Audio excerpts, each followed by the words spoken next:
കോഴിക്കോട് ഉൾപ്പെടെ വടക്കൻ കേരളത്തിൽ അതിതീവ്ര മഴയ്ക്ക് ശമനം വന്നെങ്കിലും മഴക്കെടുതികൾ തുടരുകയാണ്. കോഴിക്കോട് പെരുവയലിൽ തോട്ടിൽ വീണ് യുവാവിനെ കാണാതായി. ഇയാൾക്കായി തിരച്ചിൽ തുടരുകയാണ്. അതിനിടെ വെള്ളപ്പൊക്കത്തെ തുടർന്ന് മലബാർ റിവർ ഫെസ്റ്റിവൽ മാറ്റിവെച്ചു.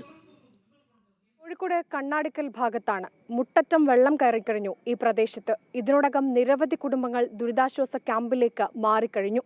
ഇന്നലെ രാത്രി മുതൽ പെയ്ത മഴയിൽ കോഴിക്കോട് കിഴക്കൻ മേഖലകളിലെ പല പ്രദേശങ്ങളും വെള്ളത്തിൽ മുങ്ങി. പലയിടത്തും വീടിനുള്ളിലേക്ക് വെള്ളം കയറുന്ന ഗുരുതര സാഹചര്യം. കണ്ണാടിക്കൽ പ്രദേശത്തെ 50-ലധികം വീട്ടുകാർ ദുരിതാശ്വാസ ക്യാമ്പുകളിലേക്കും ബന്ധുവീടുകളിലേക്കും മാറി.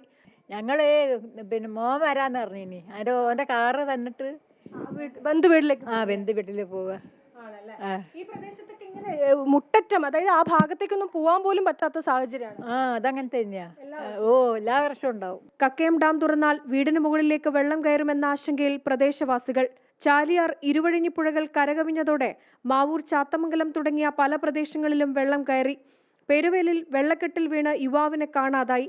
അബദ്ധത്തിൽ കാൽവഴുതി വെള്ളക്കെട്ടിൽ വീഴുകയായിരുന്നു. ശക്തമായ മഴയിൽ ദേശീയപാതയിൽ മണ്ണിടിച്ചിലുണ്ടായി. കോഴിക്കോട് നഗരത്തിലെ പലയിടത്തും വെള്ളം കയറിയതോടെ ഗതാഗതം താറുമാറായി. കോഴിക്കോട് ജില്ലയിൽ 26 ദുരിതാശ്വാസ ക്യാമ്പുകളിലായി 157 കുടുംബങ്ങളിലെ 563 പേർ ദുരിതാശ്വാസ ക്യാമ്പുകളിൽ കഴിയുകയാണ്. മഴ തുടരുന്ന സാഹചര്യത്തിൽ വയനാട്ടിലെ വിവിധയിടങ്ങളിൽ ഏർപ്പെടുത്തിയ യാത്രാ നിയന്ത്രണങ്ങൾ തുടരുകയാണ്.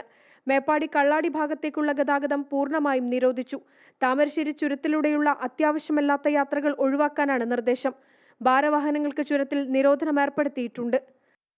ജനം, കോഴിക്കോട്.